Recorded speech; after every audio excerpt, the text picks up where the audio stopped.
बच्चों, हम पढ़ रहे हैं क्लास 5th का MP board English reader book से इंग्लिश सब्जेक्ट का chapter number 2 face the problem. इसके पहले हम लोगों ने इंट्रोडक्शन पार्ट इसका देखा है। आइए अब हम चैप्टर की शुरुआत करते हैं। तो बच्चों, जैसा कि आप आपके स्क्रीन के सामने देख रहे हैं, आपका जो चैप्टर का पेज नंबर फर्स्ट है वो यहाँ पर आपको दिया है। आप भी आपकी बुक निकाल लीजिए और बुक का जो आपका पेज नंबर है 5 नंबर, वो आप ओपन करके बैठिए और मैं यहाँ पर आपको एक्सप्लेन करते चलता हूँ। चलिए, तो क्या लेसन है यहाँ पर? Face the problem. देखिए, नाम दिया है फेस द प्रॉब्लम। फेस का मतलब क्या होता है कि सामना करना, और प्रॉब्लम्स का मतलब होता है समस्याएं या चुनौतियाँ। ठीक है, तो इसका मतलब यही होता है कि चुनौतियों का सामना करो या समस्याओं का सामना करो। चैप्टर की शुरुआत करने के पहले हमें यहाँ पर 2 क्वेश्चंस दिए हैं। देखिए, फर्स्ट क्वेश्चंस क्या है? Have you ever been in situation which frighten you? क्या कभी आप ऐसे परिस्थिति में पड़ गए हैं जहाँ पे आप डर गए थे या आपको डर लगा हो? तो हाँ बच्चों, हम कई बार अपने जीवन में ऐसी कंडीशन में आ जाते हैं, सिचुएशन या परिस्थिति में आ जाते हैं जब हमें वहाँ पर डर लगता है। फॉर एग्जाम्पल बच्चों, मैं आपको समझा दूँ कि मान के चलिए कि आप अकेले रास्ते से जा रहे हैं और आपको रास्ते में कहीं कुत्ता बैठा मिल गया या कोई दूसरे जो बड़े जानवर होते हैं जैसे बैल हो गए, गाय हो गई, या दूसरे जो जानवर होते हैं वो बैठे मिल गए। अब आपको उनको देखकर डर लग गया, तो आप क्या कर रहे हैं कि आप घबरा गए, डर गए। अब आप आगे नहीं बढ़ रहे हैं, आप क्या कर रहे हैं, वहीं शांति से खड़े हो गए या वहीं एक जगह पे छुप गए। कुछ बच्चे या तो वापस आ जाएंगे, है ना? तो हमें कई बार ऐसा भी डर लगता है। कई बार बच्चों, हम जब बाथरूम में जाते हैं, ठीक है, तो बाथरूम में मान के चलिए कि यदि हम छिपकली से, कॉकरोच से या किसी दूसरे ऐसे कीड़े से डरते हों और वो यदि बाथरूम में हमें सामने नज़र आ जाए, गेट बंद हो, तो बच्चों हमें डर लगता है उसको, है ना? तो हम ऐसी कंडीशन में पड़ गए तो हम ज़ोर ज़ोरों से घबराते हैं, रोने लगते हैं, हमारे मम्मी पापा को बुलाते हैं। ठीक है। थर्ड पॉसिबिलिटी ये भी बनती है बच्चों कि मान के चलिए कि आप घर पर अकेले हैं, रात का समय है, ठीक है, और आप अभी घर में अकेले हैं, आप टीवी देख रहे हैं, लाइट चल रहा है और अचानक से लाइट चली गई और पूरे घर में अंधेरा छा गया। तो अंधेरे को देखकर भी बच्चों हमें डर लगता है। कई बार हम लोग अंधेरे में घर से बाहर नहीं निकलते, हम सड़क पर नहीं निकलते, हमें किसी का साथ चाहिए होता है। तो कई ऐसी परिस्थितियां होती हैं बच्चों जहाँ पर हमें डर लगता है। मैं भी जब छोटा था बच्चों, तो मुझे भी कई बातों से डर लगता था, अंधेरों से डर लगता था, ठीक है, अकेला मैं नहीं रह पाता था। तो लेकिन जैसे जैसे मैं बड़ा होता गया तो मेरा डर कम होता गया। ठीक है, चलिए सेकंड वाला क्वेश्चन हम यहाँ पर देखते हैं। सेकंड क्वेश्चन में दिया है, what did you do to get out of it? कि तुम जब ये ऐसी कंडीशन में फंस गए थे तब तुमने क्या किया, तो उस कंडीशन से आपने खुद को कैसे बचाया या आप उससे बाहर कैसे निकले? तो बच्चों सभी के आंसर्स अपने अपने अलग अलग हो सकते हैं यहाँ पर, लेकिन एक कॉमन क्वेश्चंस में आपको बता दूँ उसका आंसर कि यदि छोटे बच्चे इस समस्या में पड़ जाएं, ठीक है, तो वो किसी की हेल्प मांगते हैं। रास्ते से जा रहे हैं, डॉगी बीच में आ गया, तो कोई अंकल आंटी या कोई रास्ते से जा रहा होगा, तुम उसकी हेल्प मांगेंगे, ठीक है, या तुम वापस आ जाएंगे। घर पर भी हम अपने पेरेंट्स की हेल्प मांगते हैं। तो आप यदि स्कूल में हो और स्कूल में यदि कोई ऐसी कंडीशन आ गई तो आपके जो टीचर्स होते हैं उनकी हेल्प मांगोगे, ठीक है। तो हम कहीं ना कहीं किसी न किसी पर्सन की हेल्प मांगते हैं, क्योंकि हम छोटे होते हैं, हमें इतना नॉलेज नहीं होता है। तो बच्चों यहाँ पर ये जो 2 क्वेश्चंस हैं, इनके आंसर्स हम लोगों ने समझने की और इनके क्वेश्चंस को और आंसर्स को दोनों को समझने की कोशिश की। चलिए अब बच्चों यहाँ पर आ जाइए पेज नंबर पर जो आपका चैप्टर का है। यहाँ पे हमें एक पिक्चर दिया गया है। इस पिक्चर को यदि हम गौर से देखें बच्चों, तो ये पूरा एक सीन दिया है। इस सीन में एक हमें लड़का नज़र आ रहा है, ठीक है। देखिए ये हमें एक लड़का नज़र आ रहा है, उसके हाथ में क्या है, एक स्टिक है, लाठी है, लकड़ी है। ठीक है। वहीं पर हमें एक पेड़ नज़र आ रहा है, उस पेड़ पे एक बंदर बैठा है, मंकी है, और दो बंदर कुछ ज़मीन पर नीचे बैठे हैं। इस लड़के के बैक साइड में हमें एक मंदिर नज़र आ रहा है, देखो ये मंदिर नज़र आ रहा है आपको। और पेड़ के पीछे का जो बैकग्राउंड है, यदि हम वहाँ पर देखें तो उस बैकग्राउंड में हमें वहाँ पर एक नदी नज़र आ रही है। उस नदी में देखो ये नाव चलती हुई नज़र आ रही है ना, ठीक है। उस नदी के उस पार कुछ वहाँ पर मैदान है, कुछ प्लांट्स हैं, ठीक है, और एक छोटा सा एक और मंदिर हमें नज़र आ रहा है। आसमान में देखेंगे तो हमें आसमान में सूरज नज़र आ रहा है, यानी कि दिन का समय है। और पक्षी उड़ रहे हैं, पक्षी बच्चों हमेशा दिन में उड़ते हैं। तो इस पिक्चर को देख के हमें यही महसूस हो रहा है कि एक बच्चा है, लड़का है, ठीक है, कुछ बंदर नज़र आ रहे हैं, एक मंदिर है, नदी में नाव चल रही जो कि दिन का समय है, ठीक है। तो इस पिक्चर को हमने यहाँ पर समझने की, देखने की कोशिश की। चलिए अब हम आ जाते हैं चैप्टर के पास में। चैप्टर की फर्स्ट लाइन बच्चों मैं यहाँ पर रीड करता हूँ, आप भी मेरे साथ रीड कीजिए, आप भी आपकी फिंगर को यहाँ पर रख दीजिए। चलिए, it was a hot humid afternoon in Banaras. Banaras का हमें यहाँ पे दिया है कि बनारस नाम का एक शहर है, वहाँ की एक दोपहर है जो कि नमी वाली है, यानी कैसी है कि गर्म है, और वहाँ पे उमस है, वहाँ पर उमस है।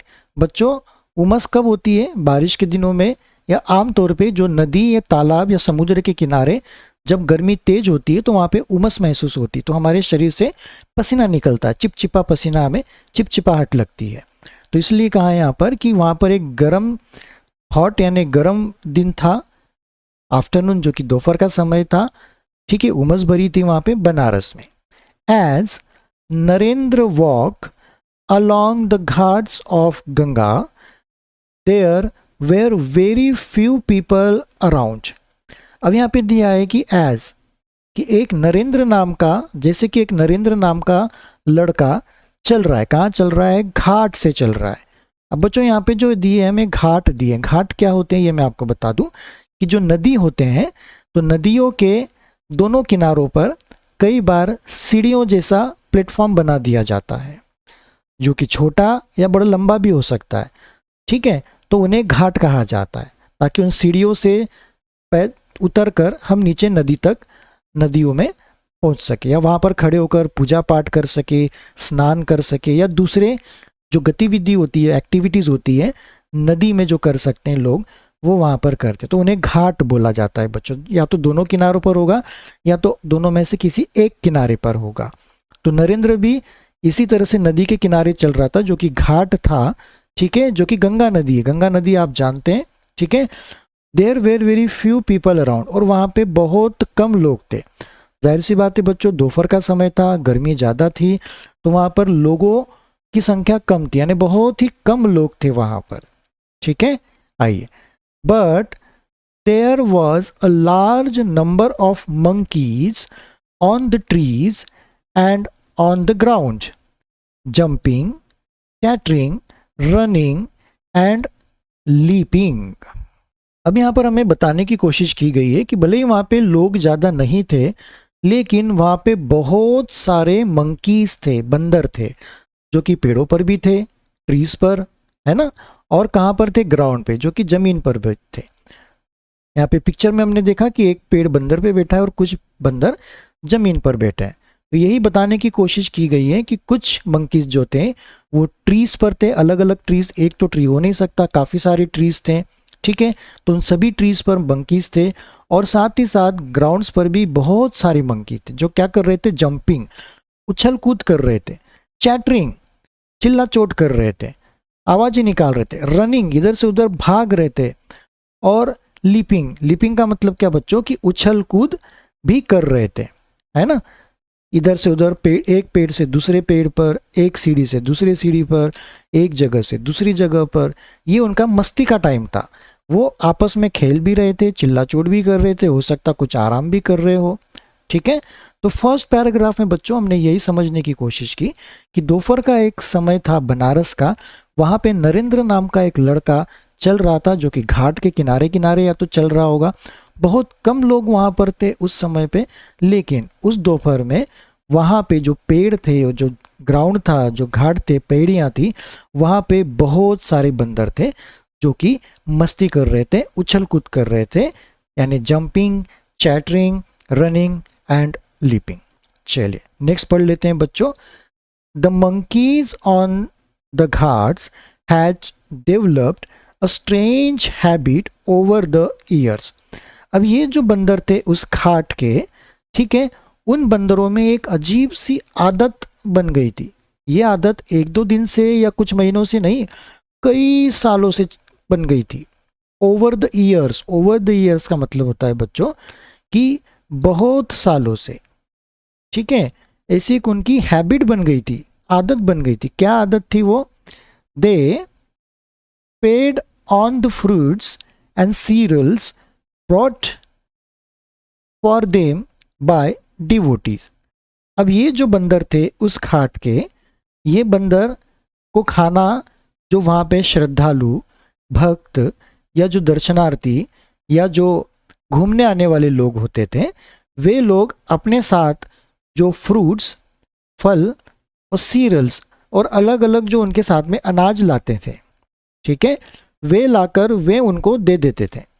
तो इससे क्या हुआ कि उनको जो भी घूमने आता था हर एक लोग उसे कुछ ना कुछ खाने को मिल जाता था। कोई चने ला रहा है, कोई मूंगफली के दाने ला रहा है, कोई भुने वाले गेहूं, सत्तू लेकर जा रहा है ना। तो इस तरह से अलग अलग जो सीरियल्स होते हैं वो देना, कोई उन्हें केला दे रहा है, कोई उन्हें टमाटर दे रहा है, कोई उन्हें ककड़ी दे रहा है।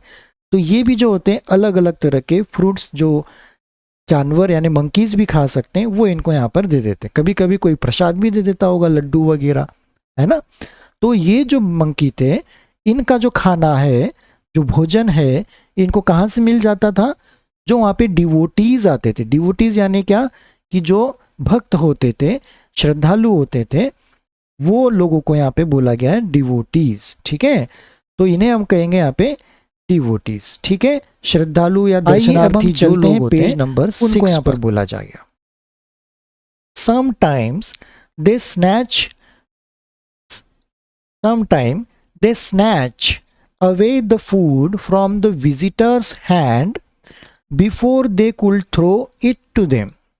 कभी कभी क्या होता था बच्चों कि ये जो बंदर है, ये बंदर इन लोगों के, डिवोटीज के हाथों से छीन कर भाग जाते थे उनको देने के पहले। मान के चलिए कि आप जा रहे हैं और आपने सोचा कि मैं बंदर को एक केला दे दूं, तो आपने जैसे ही उसके सामने हाथ बढ़ाया फेंकने के लिए, तो उसने तो आपको फेंकने दिया ही नहीं, लेकिन फेंकने के पहले ही आपके हाथ से कोई बंदर आया जो आपके ऊपर नज़र लगाए बैठा था, उसने आपके हाथ से वो छुड़ाकर भाग गया। स्नैच यानी क्या? छीन कर भाग जाना। अवे यानी दूर, छीन कर भाग जाना, है ना। जो भी खाना है, चाहे कई जगह पे बच्चों आप जैसे कहीं घूमने गए होंगे, ठीक है, तो वहाँ पे बंदर क्या करते हैं कि थैली की थैली ले जाते हैं, टिफिन का टिफिन उठाकर ले जाते हैं। इस तरह से ये बंदर वहाँ पे परेशान कर देते हैं, तो इनकी ये हैबिट बन जाती है।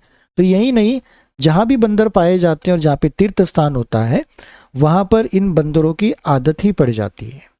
वो हमारे कपड़े, हमारे सामान तक उठाकर ले जाते हैं अपने हाथों से, ठीक है।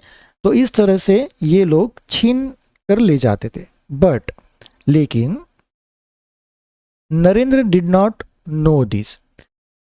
लेकिन नरेंद्र को ये सब कुछ पता नहीं था। क्यों नहीं पता था बच्चों? कि जैसे आपने पिक्चर में देखा कि वो एक छोटा बच्चा है, तो छोटे बच्चों को जरूरी नहीं कि हर तरह की हर जानकारी हो।